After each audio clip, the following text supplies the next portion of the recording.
ഇപ്പോൾ ശ്രീ പ്രഭാവർമ്മ കൂടി നമ്മളോടൊപ്പം ടെലിഫോൺ അയച്ചിരിക്കുകയാണ്. ശ്രീ പ്രഭാവർമ്മ, മലയാളത്തിൻ്റെ എഴുത്ത് അനാഥമായി പോകുന്നൊരു സമയമാണ്. കഴിഞ്ഞുപോയ ആ സാഹിത്യ വർഷങ്ങളെ, ആ ജീവിത കാലഘട്ടത്തെ നമ്മുടെ നാട്, നമ്മുടെ ഭാഷ, നമ്മുടെ സംസ്കാരം എങ്ങനെയാണ് ഓർത്തെടുക്കേണ്ടത്, എങ്ങനെയാണ് അടയാളപ്പെടുത്തേണ്ടത്? ജീവിതത്തിലെ ഏറ്റവും ദുഃഖഭരിതമായ രാത്രികളിലൊന്നാണിത് എന്ന് പറയാം. മലയാളത്തിന്റെ മനസ്സാണ് വിടവാങ്ങുന്നത്. മലയാളത്തിന്റെ മനസ്സ് എന്ന് പറഞ്ഞാൽ പോരാ, എന്റെ മനസ്സിനെ രൂപപ്പെടുത്തുന്നതിൽ വലിയ പങ്കുവഹിച്ചിട്ടുള്ള ഒരു മനസ്സാണ് വിടവാങ്ങുന്നത്. അത് കേരളത്തിന് എന്നതുപോലെ എനിക്ക് വ്യക്തിപരമായി വലിയ ദുഃഖമുണ്ടാക്കുന്ന കാര്യമാണ്.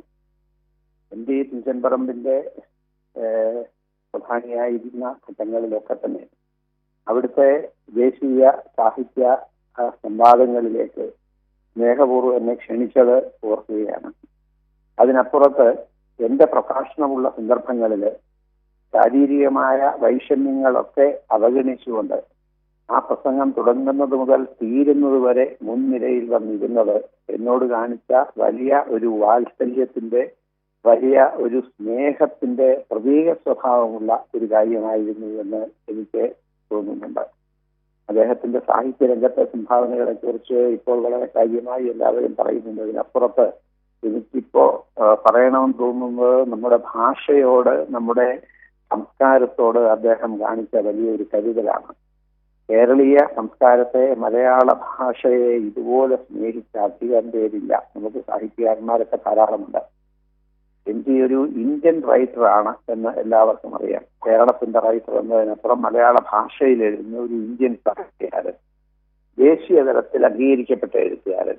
എന്നാൽ ഈ പദവി അദ്ദേഹം നേടിയെടുത്തത് കേരളീയതയെ, മലയാളത്തിന്റെ സത്തയെ എവിടെയും കുടഞ്ഞെറിഞ്ഞുകൊണ്ടല്ല എന്നുള്ളത് ഓർക്കണം. മലയാളത്തിന്റെ മണ്ണിൽ നിന്നുകൊണ്ട് തന്നെ എല്ലാവരുടേതുമായ ഒരു ആകാശത്തേക്ക് ഉയരുന്ന ഒരു ജീവിത സബജിയായിരുന്നു 6-7 പതിറ്റാണ്ട് കാലത്തെ അദ്ദേഹത്തിന്റെ ഈ ജീവിതയാത്ര. ഭാഷയ്ക്ക് വേണ്ടിയുള്ള സമർപ്പണത്തിൽ അതിന്റെ ഏറ്റവും വലിയ പ്രതീകമായി നിൽക്കുന്നത് തിരൂരിലെ തുഞ്ചൻപറമ്പാണ്. ഇന്നത്തെ നിലയിലെ തുഞ്ചൻപറമ്പിനെ വളർത്തിയെടുക്കുന്നതിന് അദ്ദേഹം നൽകിയിട്ടുള്ള സംഭാവനകൾ ഈ ഘട്ടത്തിൽ പറയാതിരിക്കാൻ നിർവാഹമില്ല. മലയാളം സർവകലാശാലയൊക്കെ നമുക്ക് അതിന്റെ തുടർച്ചയിൽ കാണാം അല്ലേ?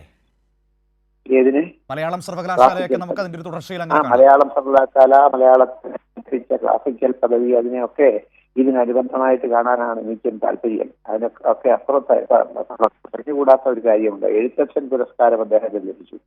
സാമാന്യം മോശമില്ലാത്തൊരു തുകയാണത്. ആ തുക അതേപടി തുഞ്ചൻപറമ്പിന്റെ വികസനത്തിന് വേണ്ടി നീക്കിവെക്കുകയാണ് അദ്ദേഹം ചെയ്തത്. ഏതാണ്ട് ആ ഘട്ടം മുതൽ ഇങ്ങോട്ട് അദ്ദേഹത്തിന് ലഭിച്ച പുരസ്കാരങ്ങൾക്ക് അനുബന്ധമായിട്ടുള്ള തുക എല്ലാം തന്നെ ഈ തുഞ്ചൻപറമ്പിന് വേണ്ടി അദ്ദേഹം ചെലവഴിക്കുകയാണ് ചെയ്തത്. അദ്ദേഹം സ്വന്തം കാര്യത്തിന് വേണ്ടി മാറ്റിവെക്കുകയല്ല ചെയ്യുന്നത്. അതേപോലെ വിദേശത്ത് പോകുമ്പോൾ എഴുത്തുകാർക്ക് വലിയ പ്രതിഫലം, അങ്ങനെ കിട്ടുന്ന പ്രതിഫലം എല്ലാം തന്നെ തുഞ്ചൻപറമ്പിന് വേണ്ടി മാറ്റിവെക്കുന്ന രീതി, ഈ വിദേശ യാത്രകളിലൊക്കെ പ്രമുഖരായിട്ടുള്ള ആളുകളെ കാണാതെ സ്വാധീനിച്ച് അവരുടെ മക്കളിൽ നിന്ന് സംഭാവനകൾ വാങ്ങി തുഞ്ചൻപറമ്പിനെ ശക്തിപ്പെടുത്തുന്ന രീതി, അങ്ങനെയാണ് തുഞ്ചൻപറമ്പ് ഇന്ന് കാണുന്ന ഒരു നിലയിലേക്ക് ഉയർന്നത്. ഒരു കാലത്ത് ഒരു മണ്ഡപവും ഒരു ചെറിയ ഓഡിറ്റോറിയവും മാത്രമായിട്ട് അങ്ങനെ പരിമിതപ്പെട്ട് നിൽക്കുകയായിരുന്നു അവിടെ. ആ തുഞ്ചൻപറമ്പ് ഇന്ന് ഒരു ഗവേഷണ കേന്ദ്രമായിട്ട് സാംസ്കാരിക സമുച്ചയമായി ഉയർന്നു നിൽക്കുന്നുവെങ്കിൽ അതിനെ അങ്ങനെ ഉയർത്തിയ പ്രധാനപ്പെട്ട വ്യക്തി എം.ടി. എന്നുള്ളത് നമുക്ക് അതിനോട് ചേർത്ത് വെച്ച് തന്നെ വായിക്കാൻ കഴിയണം.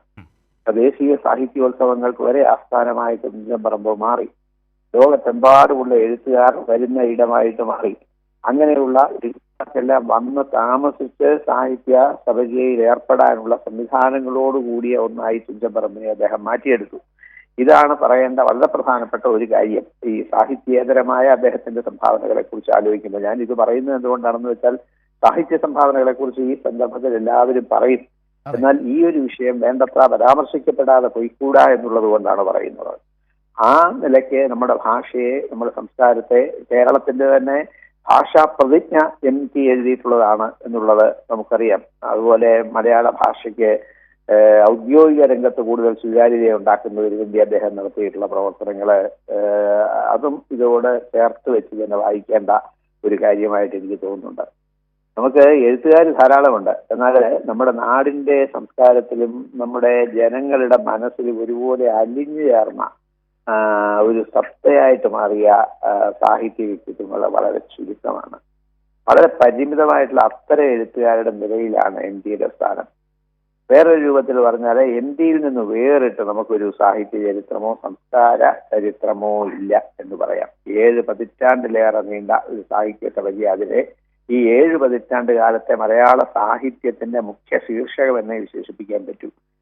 ഈ ഒരു ഘട്ടത്തിൽ ഒക്കെ തന്നെ അദ്ദേഹം ചെയ്ത വളരെ പ്രധാനപ്പെട്ട കാര്യം എന്താ, എഴുത്ത്, പ്രത്യേകിച്ച് നോവൽ രചന എന്ന് പറയുന്നത് ഒരു സംഘാടനമായി, അസംബിളിംഗ് ആയിട്ട് പലയിടങ്ങളിൽ നിന്ന് പലതരത്തിലുള്ള ഇൻപുട്സ് സ്വീകരിച്ചുകൊണ്ടുള്ള വളരെ കൃത്രിമമായിട്ടുള്ള ഒരു അസംബിളിംഗ് ആയി മാറിക്കൊണ്ടിരുന്ന ഇതേ ഘട്ടത്തിൽ തന്നെ എം ടി നമ്മുടെ മണ്ണിന്റെ, നമ്മുടെ മനസ്സിന്റെ മണ്ണവും ചൂടുമുള്ള ജീവിതത്തിന്റെ പരാവർത്തനങ്ങൾ ആക്കി സാഹിത്യത്തെ മാറ്റി. അത് കേവലമായ ഈ ജീവിതത്തെ വിവർത്തനം ചെയ്തെടുക്കലല്ല, അതിനപ്പുറത്ത് ജീവിതത്തെ അനുഭൂതിപ്രദമായ രീതിയിൽ, അനുഭവാത്മകമായ രീതിയിൽ സാഹിത്യത്തിലേക്ക് സന്നിവേശിപ്പിക്കുകയാണ് അദ്ദേഹം ചെയ്തത്.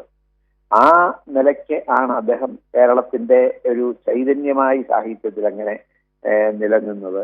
ആ സാഹിത്യ സഭയെ ഒരേ സമയം സ്കൂൾ കുട്ടികൾക്കും അക്കാദമിക് പണ്ഡിതർക്കും ഒക്കെ സ്വീകാര്യമാവുകയും ചെയ്തു എന്നുള്ളതും ഓർക്കണം. അങ്ങനെ ഒരു പ്രത്യേക ഘട്ടത്തിലെ അക്കാദമിക് സമൂഹത്തിന്റെ അംഗീകാരമല്ല, അതിനപ്പുറത്ത് എല്ലാ കാലത്തെയും എഴുത്തുകാരുടെ മനസ്സിന് സ്വീകാര്യമാവുന്ന രീതിയിലുള്ള ഒരു സാർവലൗകികത, ഒരു സാർവത്രികത എം ടിയുടെ സാഹിത്യത്തിനുണ്ട്. അത് അകൃത്രിമ സുന്ദരമായിട്ടുള്ള ഒരു രചനാ രീതി അദ്ദേഹം ആവിഷ്കരിച്ചതുകൊണ്ടാണ്. അതായത് ഒരു നോവൽ എഴുതണമെന്ന് പറഞ്ഞങ്ങ് മാറിയിരിക്കുകയല്ല ചെയ്തത്. നോവൽ എഴുതാതെ നിവൃത്തിയില്ലാത്ത വിധത്തില് ഒരു പൂമുട്ട് വിടരുന്നത് അതിനുള്ളിൽ നിന്ന് വലിയ സമ്മർദ്ദം ഉണ്ടാകുമ്പോഴാണെന്ന് പറയും. വിടരാതിരിക്കാൻ നിർവാഹമില്ലാത്തൊരവസ്ഥയില്, അങ്ങനെ എഴുതാതിരിക്കാൻ നിർവാഹമില്ലാത്ത അവസ്ഥയിലേ അദ്ദേഹം എഴുതിയിട്ടുള്ളൂ. അത്രമേൽ സ്വാഭാവികമായ രചനകളായതുകൊണ്ടാണ് അത് കാലത്തെ മറികടന്ന് നിലനിൽക്കുന്നത്. ഒരു കണ്ടംപററി ടു ഓൾ ടൈംസ് എന്ന് പറയാം, contemporary to all changing times എന്ന് പറയാം. മാറി മാറി വരുന്ന കാലങ്ങൾക്ക് സ്വീകാര്യമായിട്ട്, മാറി മാറി വരുന്ന തലമുറകൾക്ക് സ്വീകാര്യമായിട്ട് അദ്ദേഹത്തിന്റെ സാഹിത്യ സഭജി അങ്ങനെ ഉയർന്ന് വേറിട്ട് എതിരിട്ട വ്യക്തിത്വത്തോടുകൂടി നിൽക്കുന്നത് അദ്ദേഹത്തിന്റെ ഈ ഒരു മൗലികത കൊണ്ടാണ് എന്നാണ് എനിക്ക് തോന്നുന്നത്. തീർച്ചയായും വളരെയധികം നന്ദി ശ്രീ പ്രഭാവർമ്മ ഞങ്ങളോട് സംസാരിച്ചതിന്.